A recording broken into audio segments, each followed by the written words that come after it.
भगवंताची आपल्यावरती आहे. मी म्हाळसापतीवर बोलत होतो, बिचारा गरीब होता, अशिक्षित होता, लोकांचं लक्षही नव्हतं, पण देवाचं मात्र त्याच्याकडे सातत्यानं लक्ष होतं.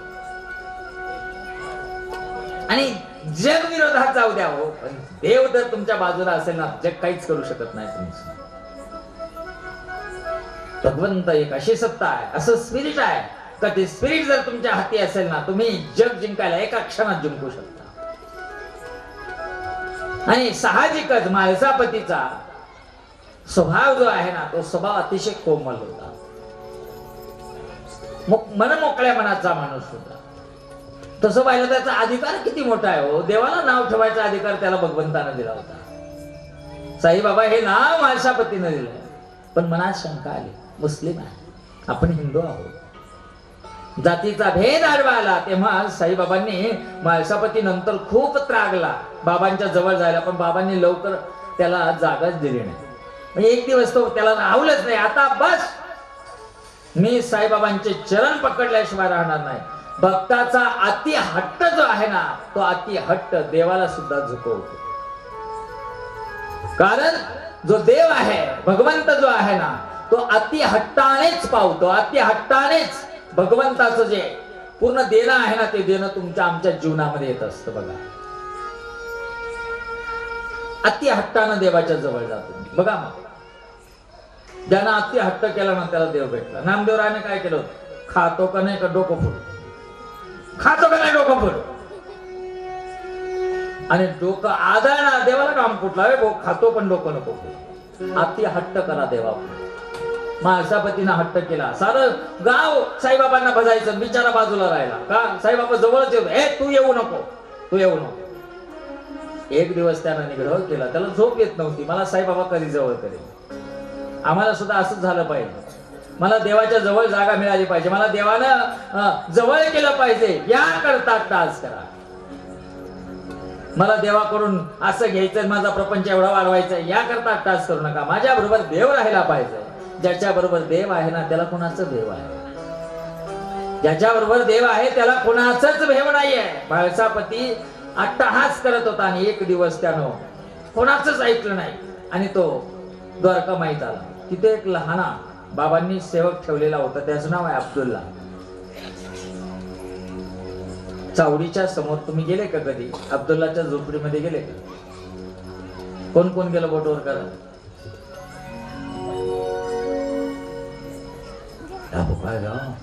मुसलमान चावडीच्या समोर आहे अब्दुल्लाची झोपडी. अब्दुल्ला हा काय साधारण नाही आहे. साईबाबांनी अब्दुल्लाला त्यांच्या जवळ ठेवून घेतो. लहान पोरग होतं ते, तेव्हापासून अखंड सेवा केली 1954 पर्यंत. अब्दुल्ला मोठा अधिकार होता अब्दुल्लाचं. तर नंतर नंतर बघा, अब्दुल्ला जसं जसं बोलायचे, जसं म्हाळसापती झालं तसंच अब्दुल्लाचं झालं होतं. नंतरच्या गादीचा जो अधिकार आहे ना, तो अधिकारच अब्दुल्लाकडे आलेला होता. तो अब्दुल्ला बाबांनी तिथे ठेवला होता. कोणाला, मी आंघोळीला चाललोय, कोणाला येऊ देऊ नको. लेंडी बागेच्या पाशी तिथं लेंडी बागेत एक वापी म्हणजे एक विहीर होती, त्या विहिरीकडं बाबा आंघोळीला जायचे, कोणाला परवानगी नव्हती. तो अब्दुल्ला म्हाळसापतीला म्हणाला, बाबा आंघोळीला गेले, तुम्ही पुढे नाही जायचं, जा, बाबा आल्यावर मी बोलून घे. तो म्हणाला, गप्रे, मला बाबांना भेटायचं आहे. ऐकलं नाही त्या परत, अहो बाबा रागावतील, काही हो, मी चाललो बाबांकडे. जेव्हा बाबांकडे गेला, आंघोळीला बाबा गेले होते विहिरीवरती, आणि विहिरीवरती बाबांचं स्नान पाहिल्यानंतर म्हाळसापतीचा राहिला साहिला संदेह सुद्धा गेला हो. म्हाळसापतीने जेव्हा या परमात्म्याला बघितलं ना, त्या अवस्थेमध्ये आंघोळ करताना, ती आंघोळ करून आंघोळीचं सामर्थ्य पाहिल्यानंतरच कळालं, मी खूप मोठी चूक केली आहे देवाला ओळखायला. साईबाबा आंघोळ करताना दोरीनं बादलीनं दोरी लावून पाणी देत आहे, वर ओढायची त्या विहिरीतनं, आणि बाजूला त्या विहिरीच्या बाजूला आंब्याचं झाड होतं, आणि बाबांनी असे 2 बोटं घालायचे तोंडात आणि ओकारी काढायची. काय ओकारी काढली का बाबांच्या पोटातले आतले आतडे जे आहेत ना, ते बाहेर यायचे. ते बाहेर आले का बाबा त्या बादलीत टाकायचे ना, असे धुवायचे, आणि धुतल्यानंतर ते त्या आंब्याच्या फांदीवर वाळत घालायचे.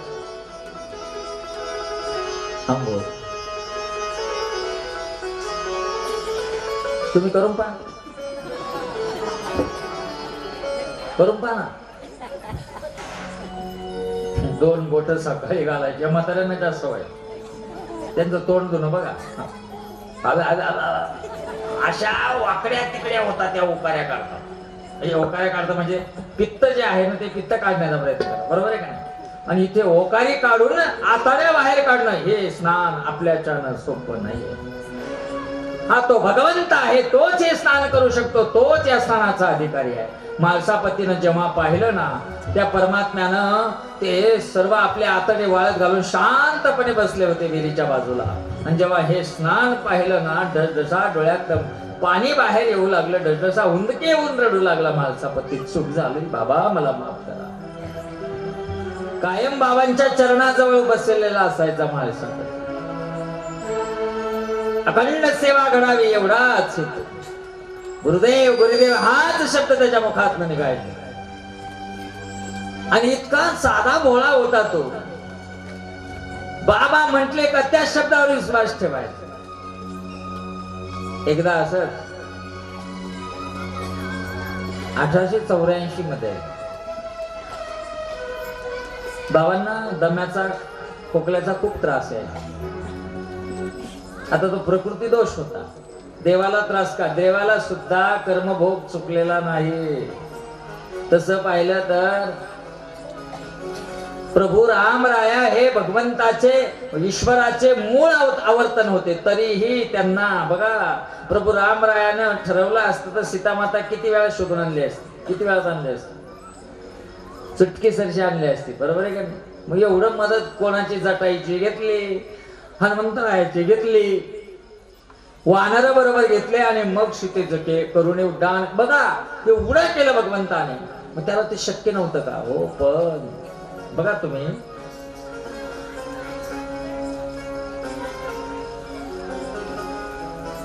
मेघनाथ माहिती का तुम्हाला? मेघनाथ रावणाचा पोऱ्या माहितीये का? तुमची ओळख आहे ना सध्याची. मला काय भेटतो मेघनाथ जो आहे ना, तो मेघनाथ बघा, रावणाची पोरं सुद्धा सामर्थ्यशाली होते बरं का. हा, सामर्थ्य टिकवायचं असेल ना तर आपली पिढी सुद्धा सामर्थ्यशालीच पाहिजे, तर वैभव टिकत. हा, त्यानं 17 वेळेस इंद्राला हरवलं होतं मेघनाथानं. किती वेळेस? 17 वेळेस. एवढी ताकद होती. आणि जेव्हा बघा प्रभू रामरायाच्या एका बाणानं मेघनाथाचा हात उडवला होता ना, हात, तो हात आहे ना, हात मेघनाथाच्या बायकोच्या समोर येऊन पडला होता. त्या हाताची जी हाताची हालचाल होती ना, हालचाल, त्या हालचालीवर मेघनाथाच्या बायकोला कळालं होतं की ते हात हलतात ना, कोणी हा अपराध, कोणी हे माझ्या नवऱ्याची अवस्था केली, त्या हाताच्या बोटाच्या हालचालीवर सांगत होत. आणि त्या हालचालीवरून तिला कळालं का दगा फटका माझ्या माहेरावरून झालेला आहे. कोणावर? माहेरावरून. कारण मेघनाथाची सोयरीक म्हणजे लक्ष्मणाची मुलगी मेघनाथाला दिली होती. आणि जेव्हा ती मुलगी भेटायला आली ना रामाला, तेव्हा राम म्हणाले होते सौभाग्यवती भाऊ. असं म्हणल्यानंतर तिथं नारद आले म्हणे. नारद म्हणे अहो एकच काय, मेघनाथ मेला नाही तर कसं व्हायचं? नाही म्हणे, ती आपली पोरगी आहे, तो आशीर्वाद माग घेऊ म्हणे. पण काही केल्यानं प्रभू रामराय लेकीसाठी काहीही करायला तयार होतो, त्याला बाप म्हणा. राम सुद्धा त्याच कुटीतले होते. आता काय करायचं? तेव्हा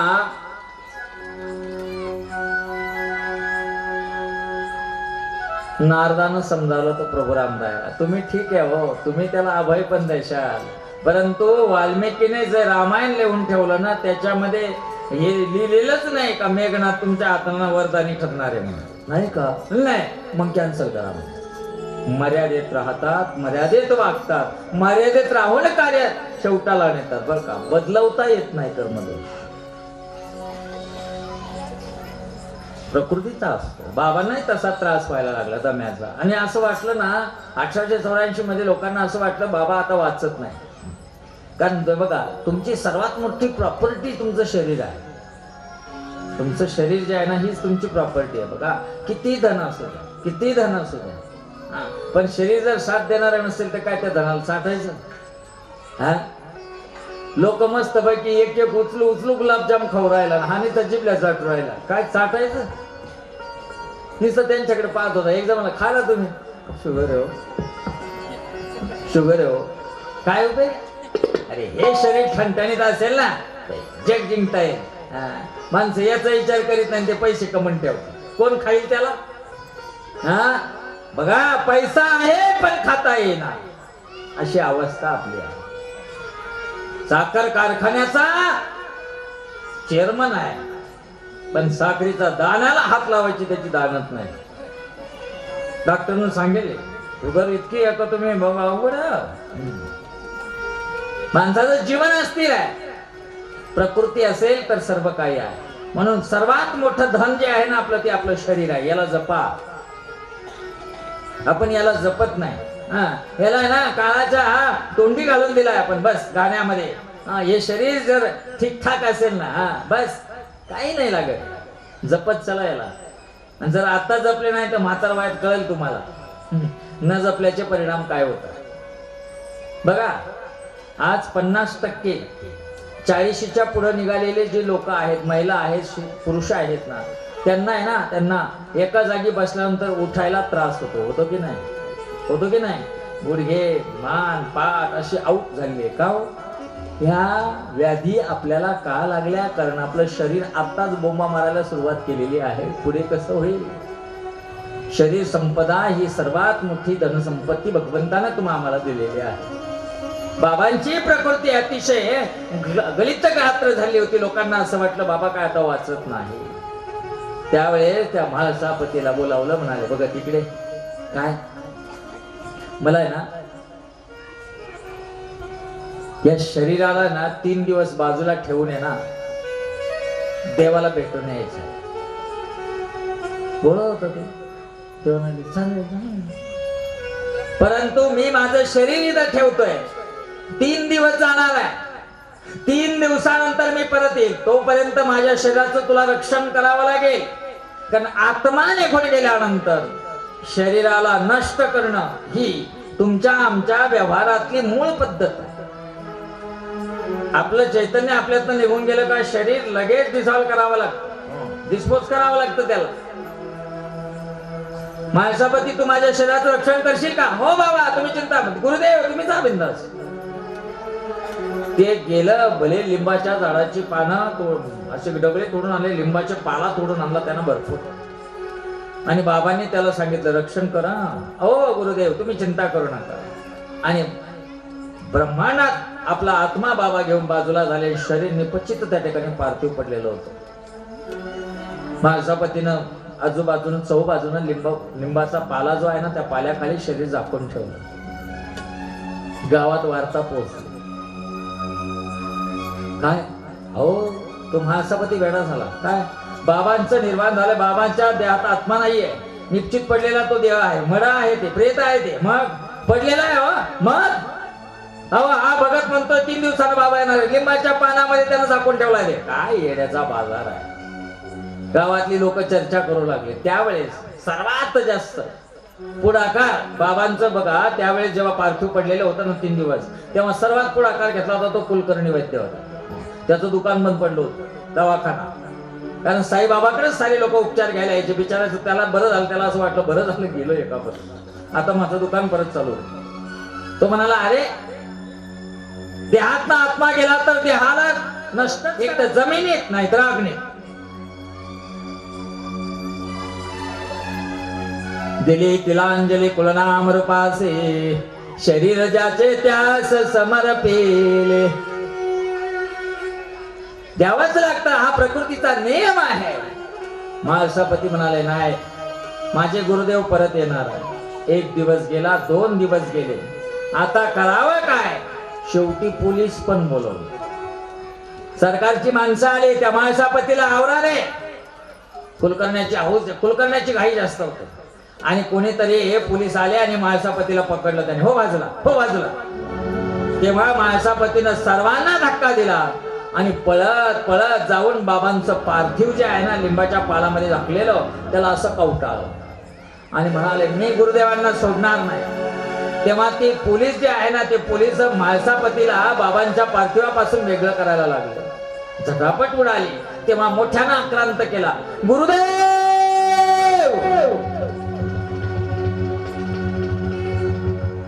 एवढा जोराचा आवाज म्हाळसापतीनं दिला की तो आवाज त्या भगवंताला ब्रह्मांडी चैतन्य नेलं त्या चैतन्यनाथापर्यंत जाऊन पोहोचला आणि तात्काळ बाबांच्या शरीरामध्ये चैतन्य आलं आणि बाबांची बोटं हलायला लागले. बोट आणि जेव्हा बोटं हलायला लागले ना तेव्हा लोक अचंबित झाले, भांबावले, काही पळून गेले बाजून. पप्पा गर्दी झाली द्वारकामाईच्या अंगणामध्ये आणि जोता म्हणा लागला, साईबाबा सारखा देव नाही, साईबाबा सारखा देव नाही, साईबाबा सारखा देव नाही, साईबाबा सारखा देव नाही, साईबाबा सारखा देव नाही, साईबाबा सारखा देव नाही,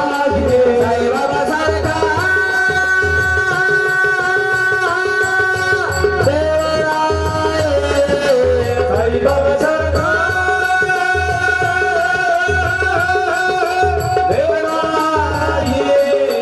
आकाशात दारगा, दारगा, शिर्डीत दारगा, साईबाबा सारखा देव नाही, साईबाबा सारखा देव नाही.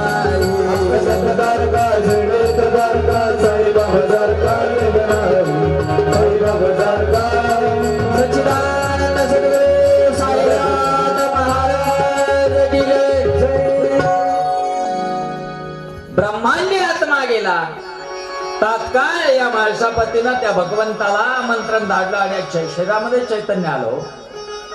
लिंबाचा पाला हलायला लागला आणि तसा बाजूला झाला पाला. म्हाळसापतीचा मुलगा आजारी होता. तेव्हा एकुलता एक मुलगा आजारी होता, तापाने फणफणलेला होता.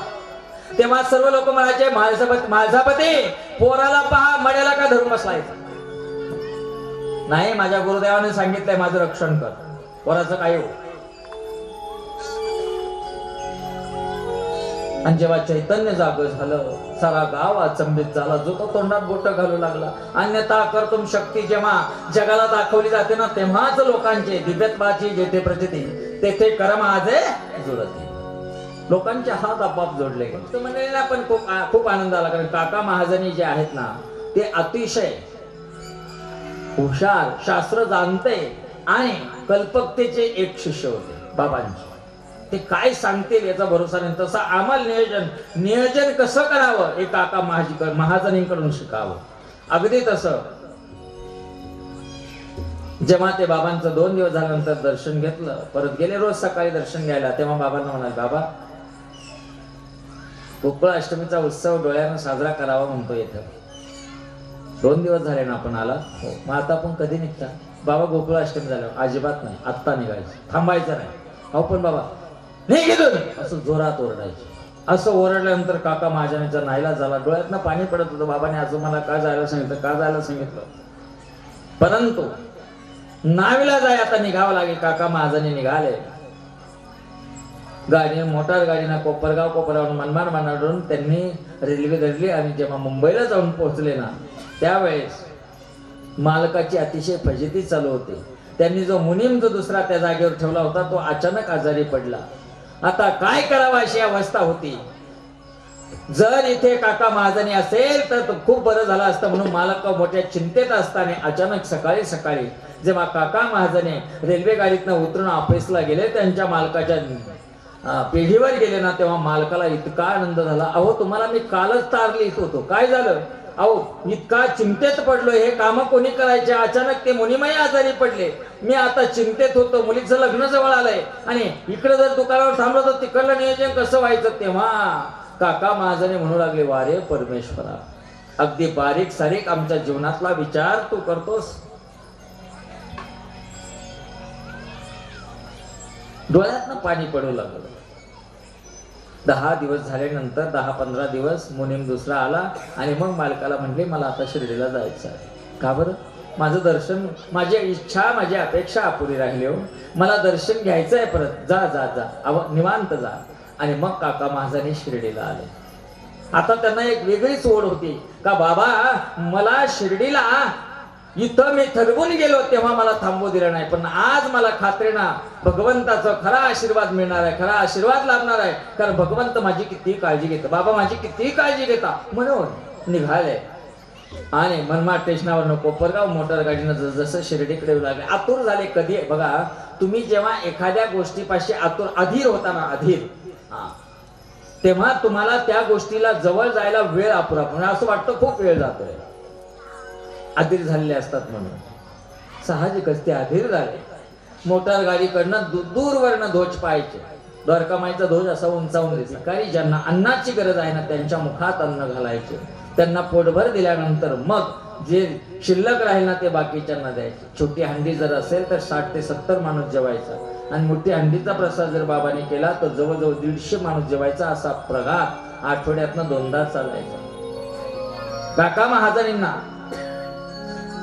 मोठा आनंद झाला की मला हा प्रसाद मिळणार आहे.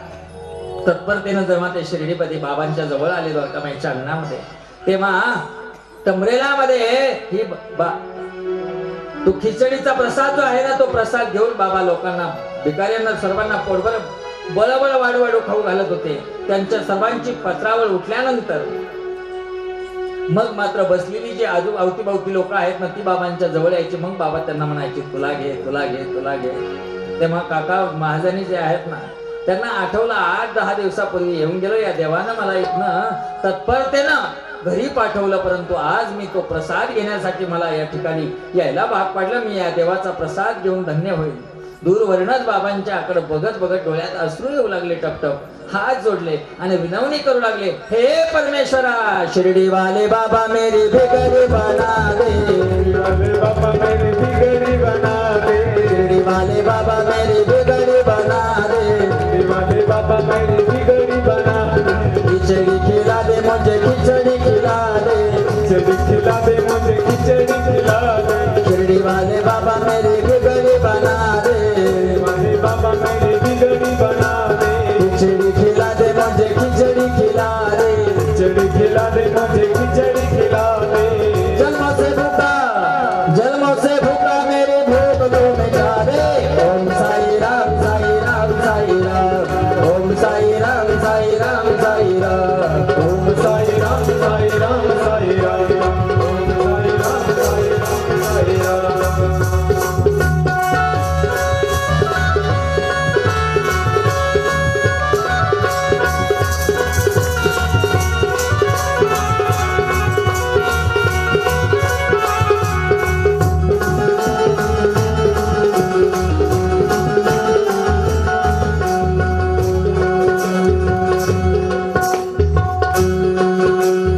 मेरी ओर देख ले बाबा, जीवन धन्य बना दे, आजा मेरी कुटियों में भी,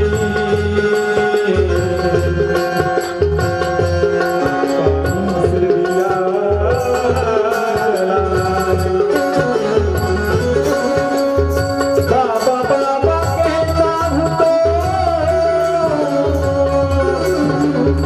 बेटा के बुला ले, दुख के सागर में कदर है, शिव से मुझे मिला दे। ओम साई राम साई राम साई राम, ओम साई राम साई राम साई राम, ओम साई राम साई राम साई राम, ओम साई राम साई राम साई राम, बाबा बाबा मेरी बिगड़ी बना दे, मेरे बाबा मेरी बिगड़ी बना दे, खिचड़ी खिला दे मुझे खिचड़ी खिला दे, खिचड़ी खिला दे मुझे खिचड़ी खिला दे। जन्म से भूखा मेरी ओम साई राम साई राम साई राम, ओम साई राम साई राम साई राम, ओम साई राम साई राम साई राम, ओम साई राम साई राम साई राम। तेरे कदमों पे सर को झुकाया है,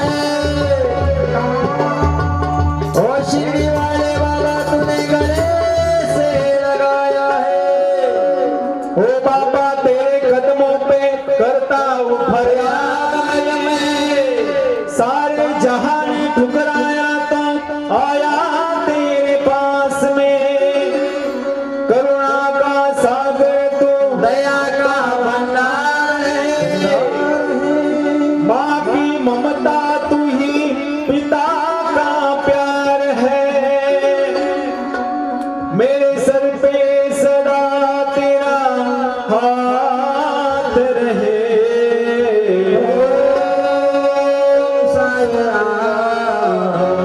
मेरे सर पे सदा तेरा हाथ रहे।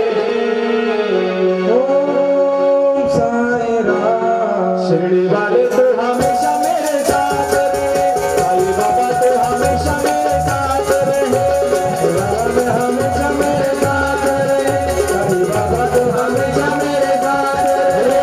ज्योति प्रकाश साथ रहे, ज्योति प्रकाश साथ रहे। शिरडी वाले तो हमेशा मेरे साथ रहे, साईं बाबा तो हमेशा मेरे साथ रहे, बाबा तो हमेशा मेरे साथ रहे, साईं बाबा तो हमेशा मेरे साथ रहे।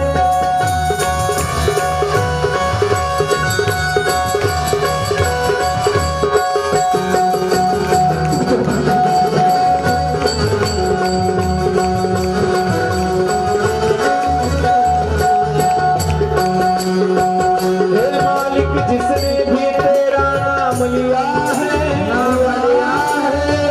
तूने उसका सारा घर कर दिया है, कर दिया है। अंधे को दिखाया तूने, लंगड़े को दौड़ाया है, उजड़ी हुई दुनिया तूने फिर से बसाया है, बसाया है। मेरी नैया बीच में किनारा चाहिए, हे बाबा मुझे बस इतना सहारा चाहिए। अंधेरों में जैसे चिराग रहे, साईं राम। अंधेरों में जैसे चिराग रहे,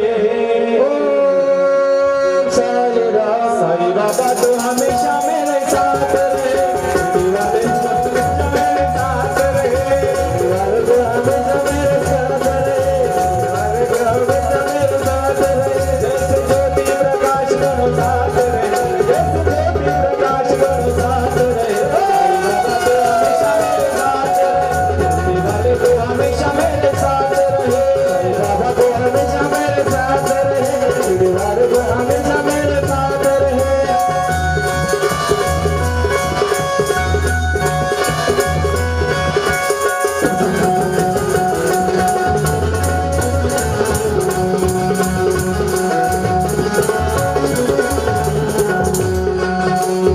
एक ही जगह साचा सारे संसार में, संसार में सब कुछ मिल जाता है तेरे दरबार में, तेरे दरबार। वाद कलह घालू नका, बांधावर वाद घालू नका, एकमेकाच्या तोंडी लागू नका, जेणेकरून वाद निर्माण होईल असं कोणतंही कार्य कोणाच्याच हातानं होऊ देऊ नका. अगदी समाधानी आणि शांत आणि आनंदमय वातावरण या 3 दिवस आपल्याला ठेवायचं आहे.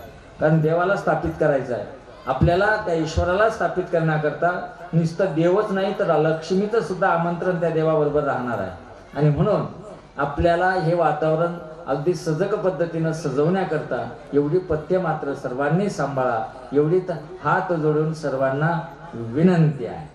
जेवढे आपले लेकीबाळी असतील त्यांनाही बोलवून घ्या काल्याच्या कीर्तनापर्यंत. काही ज्या सूचना असतील त्या सूचना संत साईबाबा प्रतिष्ठान श्रीयुत गोगरगाव आणि हे कार्य वाढीला लागावं याकरता तनमन धनाने अगदी 12 वर्षापासून आपल्या जीवनाचा एक अविभाज्य घटक ज्यांनी बनवलेला आहे ते तुमच्या आमचे सर्वांचे प्रमळ श्रद्धेय आणि बाबांच्या या अधिष्ठानाकरता खऱ्या अर्थानं बाबांनी त्यांना निवडलेलं आहे असं गीताराम भाऊ करता टाळ्या वाजल्या पाहिजे.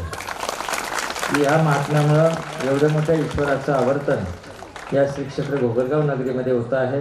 अतिशय परिश्रम गीताराम भाऊ आपण या गत 12 वर्षाच्या कालखंडामध्ये अनुभवले.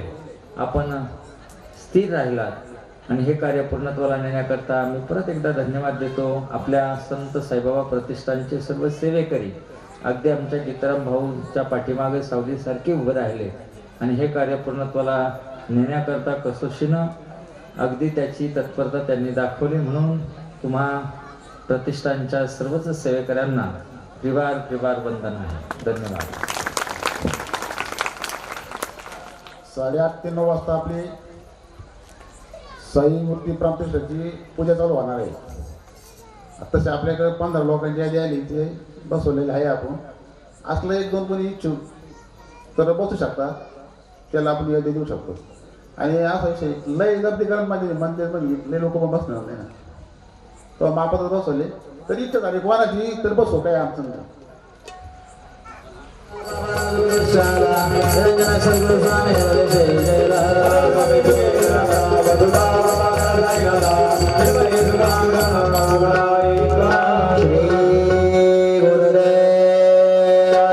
सच्चिदानंद सद्गुरु साईनाथ महाराज की जय. पाहे प्रसादाची माग लावे गमने आकात तुमचे गाडी झालो एक सभा तुम्हाला देवा तुमचे झाली म्हणे चित्त करणे राहिले आणि पावला प्रसादाचा विठवणे जावे आता बाबाने जावे आपुला तुझ्या मंडळ याचा जबा बाबा साईला गाला बाबा पुलिसाला शुभ शुभ धर्मानो शहरावर आपला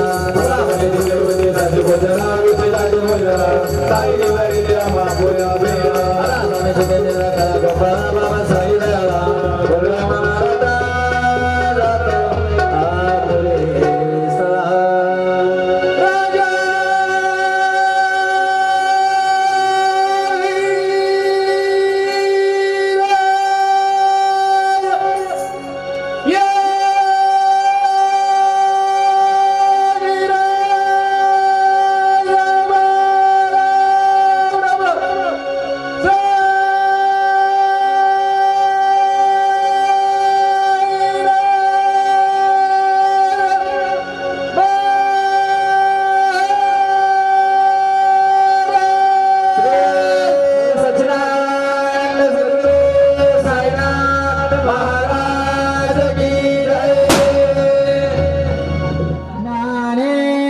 भगवान विष्णु न्योरते भगवान हर सोपान भगवान ब्रह्मा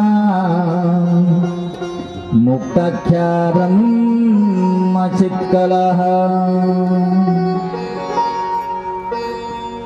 सदा सत्स्वरूपं चिदानन्दकन्दम् जगत संभवस्थान संहार हेतु सोवेक्तेच्छया मानुषं दर्शयन्तं नमामेश्वरं सद्गुरुं साईनाथं.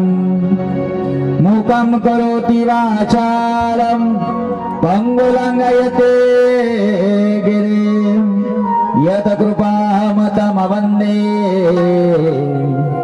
परमानंद माधवम परमानंद माधवम परमानंद माधवम.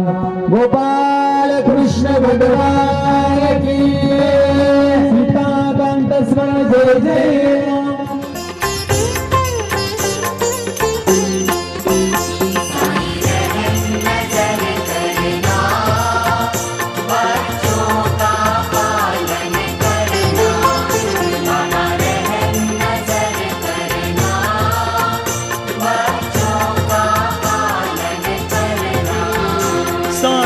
रहम नजर करना, बच्चों का पालन करना, बाबा रहम नजर करना,